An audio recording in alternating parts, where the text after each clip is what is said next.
បានពោញាតិញោមណាថ្ងៃទី21ត្រង់ថ្ងៃសៅរ៍ឥឡូវខ្ញុំបានធ្វើដំណើរមកចំនួន2ឡាននេះគឺយើងបានទទួលណាស្បៀងពីកូនប្រុសញោមម៉ាលីណាដែលជាឈរជើងនៅខាងខេត្តឧត្តរមានជ័យចឹងហើយគាត់បានចូលរួមគាត់មិនបានទៅទេណាតាហ៊ានក៏ចេះជួយគ្នាដែលទៅមើលស្បៀងគាត់ឈរជើងនៅខាងខេត្តឧត្តរមានជ័យដែលគាត់ចូលរួមដើម្បីអាត្មានេះយកទៅខាងខេត្តព្រះវិហារនៅយើងហៅថាជើងភ្នំមុំ3ញាតិញោមដែលគេបន្ទុះអាវុធឥឡូវនេះបានមកដល់វងមូលព្រះនារីហើយខេត្តឧត្តរមានជ័យអញ្ចឹងយើងនឹងនាំបរិខាស្បៀងដើម្បីឆ្ពោះទៅខេត្តព្រះវិហារអញ្ចឹងសូមទៅតាមដានជឿថ្លៃជាមួយអាត្មាភាពជាមួយនឹងយានជំនិះហើយនឹងលោកម្ចាស់ទាំងពីរព្រះអង្គសូម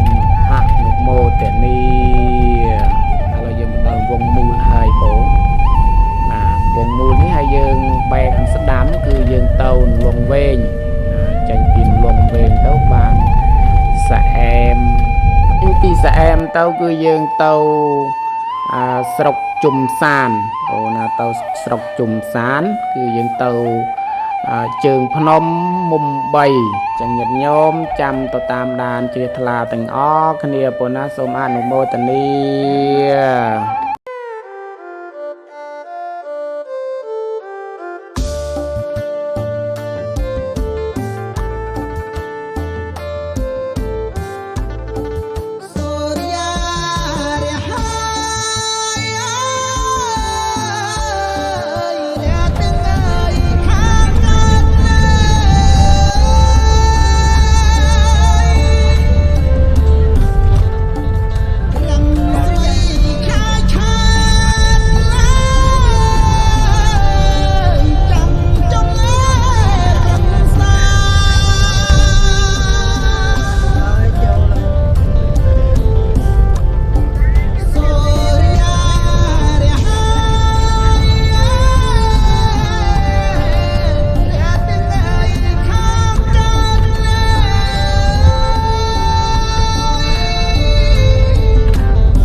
làm chui ấy mà